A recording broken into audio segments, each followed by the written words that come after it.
Bien amigos, continuamos con la lectura del gran conflicto de los siglos. Estamos en el capítulo 5 terminando el lucero de la Reforma. Wycliffe surgió de entre las tinieblas de los tiempos de ignorancia y superstición. Nadie había trabajado antes de él en una obra que dejara un molde al que Wycliffe pudiera atenerse. Suscitado como Juan el Bautista para cumplir una misión especial, fue el heraldo de una nueva era. Con todo, en el sistema de verdad que presentó hubo tal unidad y perfección que no pudieron superarlo los reformadores que le siguieron, y algunos de ellos no lo igualaron siquiera ni aún 100 años más tarde. Echó cimientos tan hondos y amplios y dejó una estructura tan exacta y firme que no necesitaron hacer modificaciones los que le sucedieron en la causa. El gran movimiento inaugurado por Wycliffe, que iba a libertar las coincidencias y los espíritus y emancipar las naciones que habían estado por tanto tiempo atadas al carro triunfal de Roma, tenían su origen en la Biblia. Era ella el manantial de donde brotó el raudal de bendiciones que como el agua de la vida había venido fluyendo a través de las generaciones desde el siglo XIV. Con fe absoluta, Wycliffe aceptaba las Santas Escrituras como la revelación inspirada de la voluntad de Dios, como regla suficiente de fe y conducta.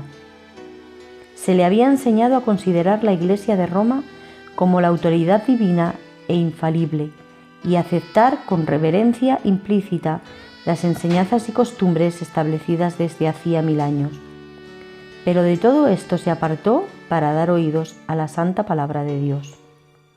Esta era la autoridad que él exigía que el pueblo reconociese. En vez de la Iglesia que hablaba por medio del Papa, declaraba él que la única autoridad verdadera era la voz de Dios escrita en su palabra, y enseñó que la Biblia es no solo una revelación perfecta de la voluntad de Dios, sino que el Espíritu Santo es su único intérprete y que por el estudio de sus enseñanzas cada uno debe conocer por sí mismo sus deberes.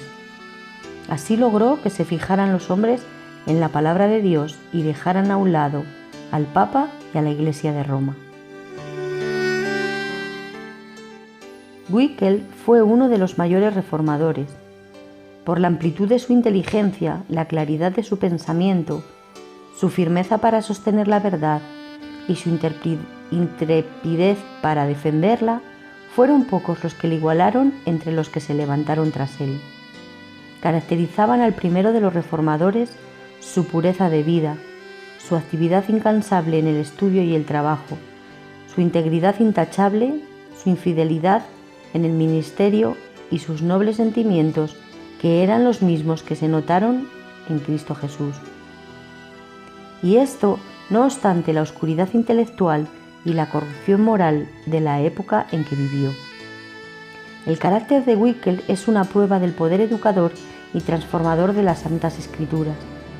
A la Biblia debió él todo lo que fue.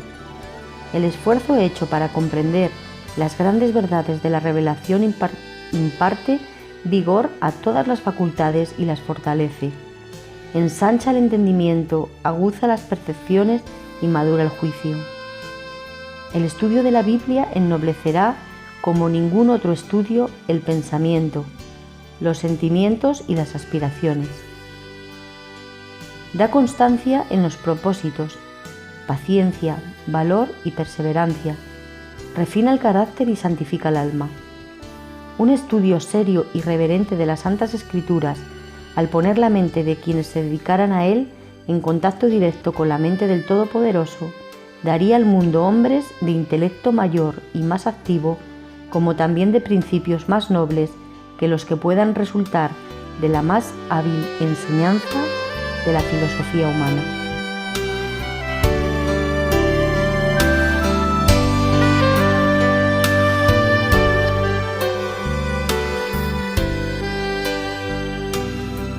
La entrada de tus palabras, dice el salmista, alumbra a los simples, les da inteligencia. Salmo 119, 130. Las doctrinas que enseñó Wycliffe siguieron cundiendo por algún tiempo. Sus partidarios, conocidos por wyclifistas y lollardos, no solo recorrían Inglaterra, sino que se esparcieron por otras partes, llevando a otros países el conocimiento del Evangelio. Cuando su jefe falleció, los predicadores trabajaron con más celo aún que antes, y las multitudes acudían a escuchar sus enseñanzas.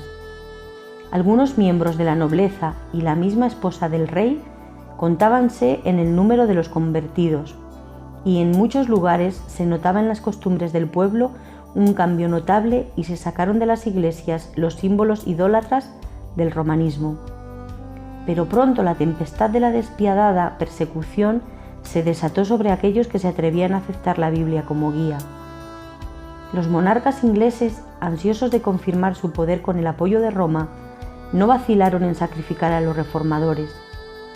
Por primera vez en la historia de Inglaterra fue decretado el uso de la hoguera para castigar a los propagadores del Evangelio. Los martirios seguían a los martirios. Los que abogaban por la verdad eran desterrados o atormentados y solo podían clamar al oído del Dios de Sabaoth. Se les perseguía como a enemigos de la Iglesia y traidores del reino, pero ellos seguían predicando en lugares secretos, buscando refugio lo mejor que podían en las humildes casas de los pobres y escondiéndose muchas veces en cuevas y antros de la tierra.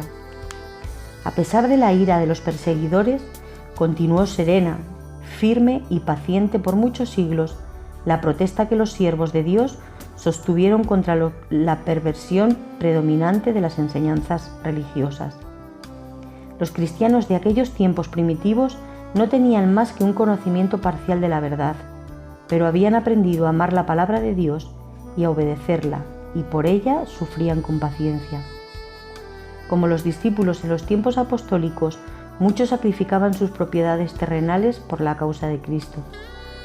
Aquellos a quienes se permitía habitar en sus hogares daban asilo con gusto a sus hermanos perseguidos, y cuando a ellos también se les expulsaba de sus casas, aceptaban alegremente la suerte de los desterrados. Cierto es que miles de ellos, aterrorizados por la furia de los perseguidores, compraron su libertad haciendo el sacrificio de su fe y salieron de las cárceles llevando el hábito de los arrepentidos para hacer pública retracción.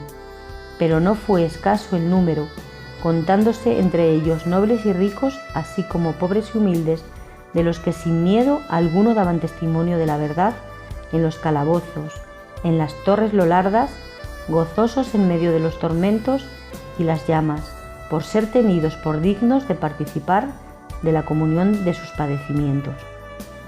Los papistas fracasaron en su intento de perjudicar a Wycliffe durante su vida, y su odio no podía aplacarse mientras que los restos del reformador siguieran descansando en la paz del sepulcro.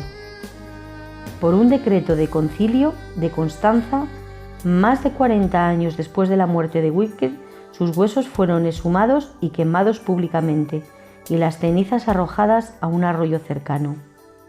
Ese arroyo, dice un escritor antiguo, llevó las cenizas al río Avon, el Avon al Serena, el Severna a los mares y estos al océano, y así es como las cenizas de Wycliffe son emblema de sus doctrinas, las cuales se hallan esparcidas hoy en día por el mundo entero. Cuán poco alcanzaron a comprender sus enemigos el significado de su acto perverso. Por medio de los escritos de Wycliffe, Juan Hus, de Bohemia, fue inducido a renunciar a muchos de los errores de Roma y asociarse a la obra de reforma.